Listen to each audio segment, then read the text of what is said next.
అందరికీ నమస్కారం అండి. జగద్గురు శ్రీకృష్ణ ఛానల్కి స్వాగతం. ఈ నెల 26వ తేదీన అనగా సోమవారం కృష్ణాష్టమి. కృష్ణాష్టమి లోపు ఈ కథ విన్నవారికి సకల శుభాలు అదృష్టం లభిస్తుంది. కథ పూర్వం కాళింది నదీ తీరాన మధువనం అనే ఒక వనం ఉండేది. దానికి రాజు మధువు అనేవాడు పాలించాడు. ఈ కారణంగానే మధురా నగరం ఏర్పడింది. ఈ మధురా నగరమే యాదవులకు రాజధాని అయింది. మధువు తర్వాత అతని కుమారుడు లవణుడు రాజయ్యాడు. ఇతను రాక్షస ప్రవృత్తితో అనేక దుర్మార్గాలకు పాల్పడ్డాడు. శ్రీరాముడి తమ్ముడు శత్రుఘ్నుడు ఈ లావణాసురుణ్ణి చంపి మధురా నగరాన్ని తన కుమారులైన పుష్కర రాక్షసులకు అందజేశాడు. సూర్యవంశపు రాజులు అవతరించిన తర్వాత ఈ నగరం యాదవుల వంశమైంది. ఆనాటి నుంచి యాదవులకు అది రాజధాని అయింది. మధురం, సూరసేనం అనే 2 రాజ్యాలు పక్కపక్కనే ఉండేవి. యాదవులలో సూర్యుడైన సూరసేనుడు మధురా నగరం రాజధానిగా చేసుకొని ఆ 2 రాజ్యాలను పాలిస్తూ ఉండేవాడు. అతని భార్య మారీష, వారికి 11 మంది కుమారులు, 5 మంది కుమార్తెలు జన్మించారు. వారిలో పెద్దవాడు వసుదేవుడు, పెద్ద కూతురు పృథ అంటే కుంతి. వసుదేవుడు పూర్వజన్మలో ఒక ప్రజాపతి. పిల్లలు లేని అతని భార్య పిల్లల కోసం తీవ్రంగా తపస్సు చేశారు. అప్పుడు విష్ణువు ప్రత్యక్షమై వరం కోరుకోమన్నాడు. తమకు కుమారునిగా విష్ణువే జన్మించమని వరం కోరుకున్నారు వాళ్ళు. ఆ వరం ఈ జన్మలో ఫలించదని, వచ్చే జన్మలో ఫలింపజేస్తానని వరమిచ్చాడు విష్ణువు. ఫలితంగానే విష్ణువు శ్రీకృష్ణుడిగా వసుదేవుడికి జన్మించాడు. మధురా నగరాన్ని పాలించే యాదవ క్షత్రియ వంశంకి చెందిన సూరసేన మహారాజు, అతని కొడుకే వసుదేవుడికి ఉగ్రసేన మహారాజు కుమార్తె దేవకిని ఇచ్చి వివాహం చేస్తారు. ఆడపిల్లకు తొలిసారిగా అత్తవారింటికి పంపేటప్పుడు ఆమె వెంట అన్ననో తమ్ముణ్ణో లేదంటే పుట్టింటికి సంబంధించిన మరొక వ్యక్తి ఎవరైనా ఉండటం ఆచారం.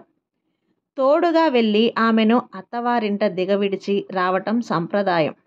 ఆ సంప్రదాయాన్ని అనుసరించే దేవకి వసుదేవుల వివాహం అనంతరం వారిని దిగవిడిచి వచ్చేందుకు తోడుగా కంసుడు బయలుదేరాడు. చెల్లెల్ని బావగారిని రథంలో కూర్చోబెట్టుకొని తానే రథాన్ని నడపసాగాడు.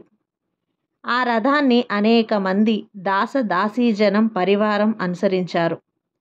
సకల మర్యాదలతో చెల్లెల్ని అత్తవారింటికి తీసుకుని వెళ్తున్నాను ఆనందంతో కంసుడు ఇలా ఉండగా ఉత్సాహంగా ఉల్లాసంగా రథాన్ని నడుపుతున్న కంసుణ్ణి ఉద్దేశించి ఆకాశవాణి, కంస, సోదరిని సంతోషంగా అత్తవారింటికి తీసుకుని వెళ్తున్న నీకు చేజేతులా చావుని కొని తెచ్చుకుంటున్నావు.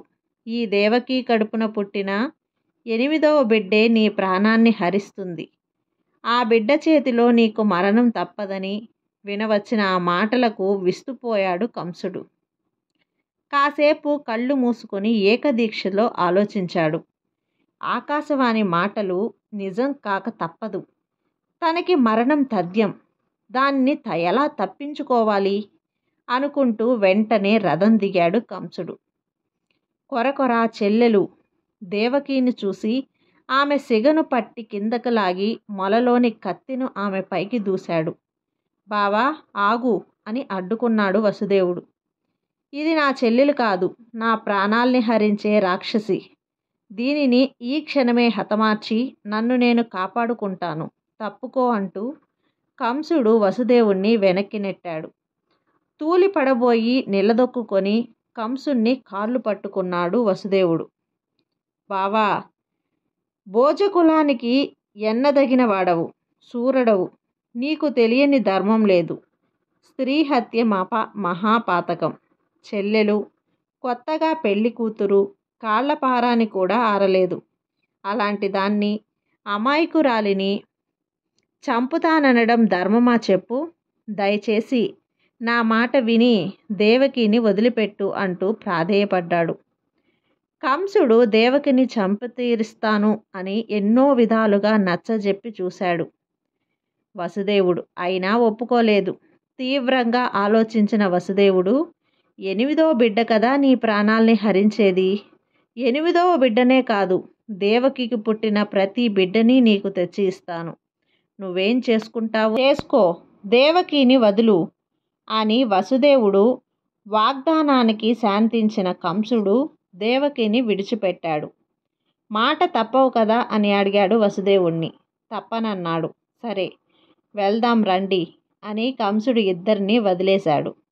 బ్రతుకు జీవుడా అని తన భర్తతో సహా అత్తవారింటికి చేరుకుంది దేవకి.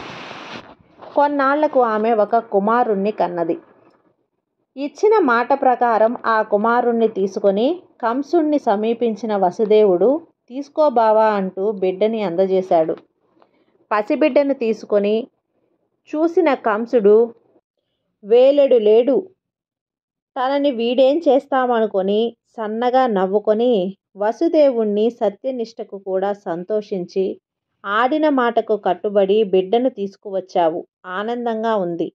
ఈ పసిగుడ్డు నన్నేం చేస్తుంది, తీసుకుపో. పిల్లాడితో సుఖంగా ఉండమని వసుదేవుడికి పిల్లాన్ని తిరిగి ఇచ్చేశాడు కంసుడు. ఆ బిడ్డ పేరే కీర్తిమంతుడు. కొన్నాళ్లకి ఒక రోజున నారద మహర్షి కంసుణ్ణి సందర్శించాడు. ఆ మాట ఈ మాట చెబుతూ వసుదేవాది యాదవులు దేవకి మొదలైన యుధవనితలంతా దేవతలనికి చెప్పి, దేవకి గర్భాన శ్రీ మహావిష్ణువు జన్మిస్తున్నాడని చెప్పి, అతడే కంస సంహారానికి పూడుకుంటాడని తెలియజేశారు. నారద మాటలు విని తట్టుకోలేకపోయాడు కంసుడు. గత జన్మలో తాను కాలనేమి అని రాక్షసుణ్ణి కూడా తెలుసుకున్నాడు. రాక్షసులకు దేవతలకు ఉన్న బద్ధ వైరాన్ని తెలుసుకొని వసుదేవాది యాదవులందరినీ కూడా తుదముట్టించాలనుకున్నాడు. అనుకున్నదే ఆలస్యం. దేవకి వసుదేవుల్ని వధించి సంకెళ్ళు వేసి చెరసాలలో ఉంచాడు. చంపకుండా వదిలేసిన దేవకి తొలి సంతానం కీర్తిమంతుణ్ణి అప్పుడు నిర్దాక్షిణ్యంగా సంహరించాడు. లంబుడు, ప్రలంబుడు, చానురుడు, ముష్టికుడు, తృణావర్తుడు, అఘాసురుడు, అరిష్టుడు, ద్విద్యుడు, కేసి, ధేనుకాసురుడు, పూతన లాంటి రాక్షసులను చేరదీసి తనని తాను కాపాడుకునేందుకు ప్రయత్నించసాగాడు కంసుడు. కారాగారంలో జన్మించిన దేవకి వసుదేవుల బిడ్డలు ఒక్కొక్కరిని పొట్టన పెట్టుకుంటూ రాసాగాడు. అంతటా కట్టుదిట్టం చేసుకున్నాడు. చెరసాలలో భటుల్ని కాపలాగా పెట్టాడు. దేవకికి బిడ్డ పుట్టగానే ఆ వార్తను తనకి చేర్చాలి.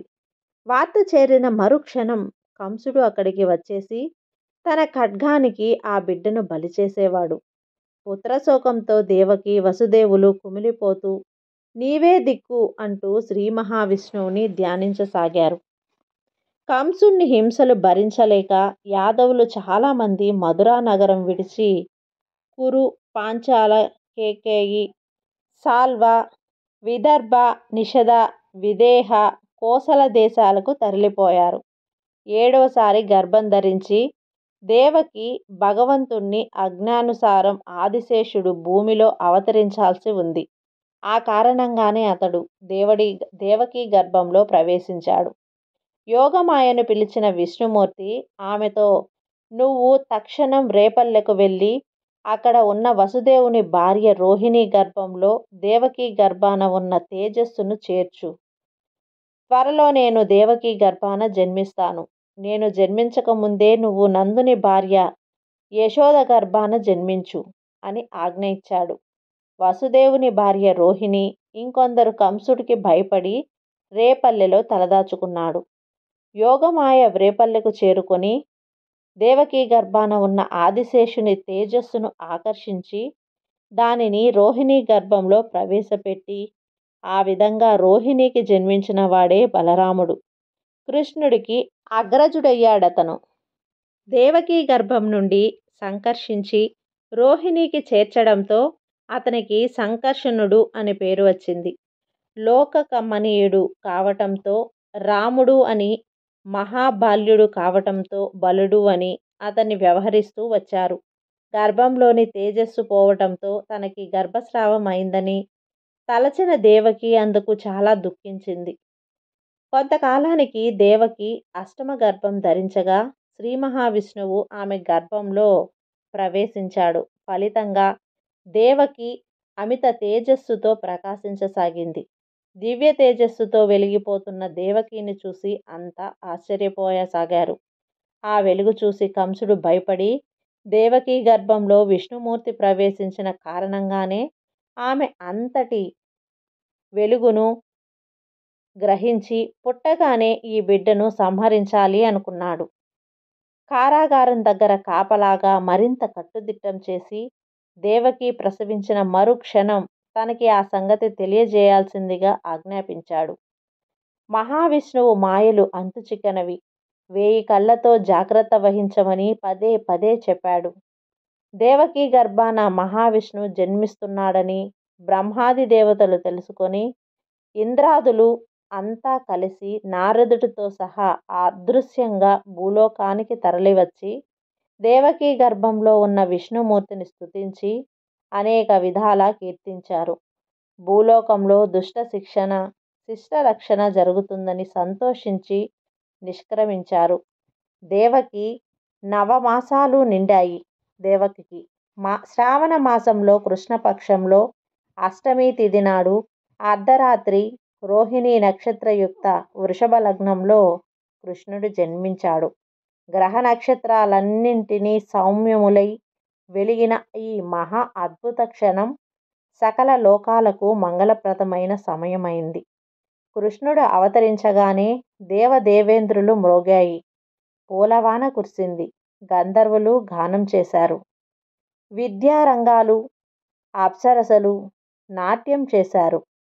పరిమళభరితంగా గాలి వీచింది. సకల ప్రాణికోటి సంతోషించింది. మిగతా కథ రేపటి భాగంలో చూద్దాం. ఈ వీడియో కనుక మీకు నచ్చినట్లయితే లైక్ చేయండి, అలాగే సబ్స్క్రైబ్ చేయండి. మరొక మంచి వీడియోతో మళ్ళీ కలుద్దాం.